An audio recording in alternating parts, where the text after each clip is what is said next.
Welcome to AGPR201, Basic Soil Science. This is Unit 3 on Land Evaluation. In today's class, we'll be going through and looking at the Land Evaluation Manual and learning how to use this manual to evaluate soil sites in the field. In your handout materials or packet which you've received for this course, you'll have a manual in there that looks like this, called Land Evaluation or Land Judging.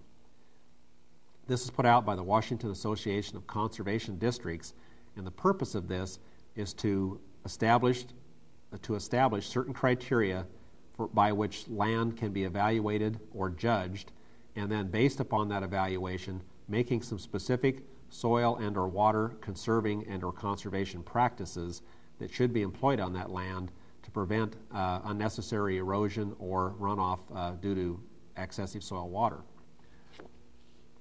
What I'd like you to do in your manual is to open it up and turn to the first page of this manual.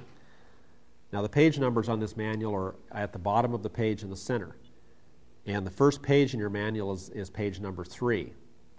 And on page number 3 it talks briefly about selecting the sites for the land evaluation exercise. Now you'll notice that I use the term land evaluation or soil evaluation rather than judging. We need to understand that this particular manual has been developed as a booklet or a guide to be used by VOAG or FFA instructors to teach students at the high school level how to judge soils.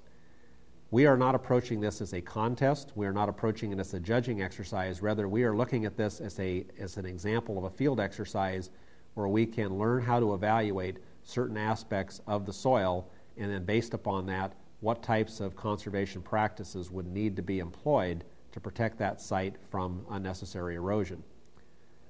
So on page 3, where it talks about selecting the sites, it says the sites should be selected by soil scientists, and indeed they generally are. And at these sites, there will be pits dug to excavate the soil to expose the soil profile. Now in the previous lecture, we talked about soil profiles. And of course, the profile is that vertical cross-section of the soil from the surface down to some depth.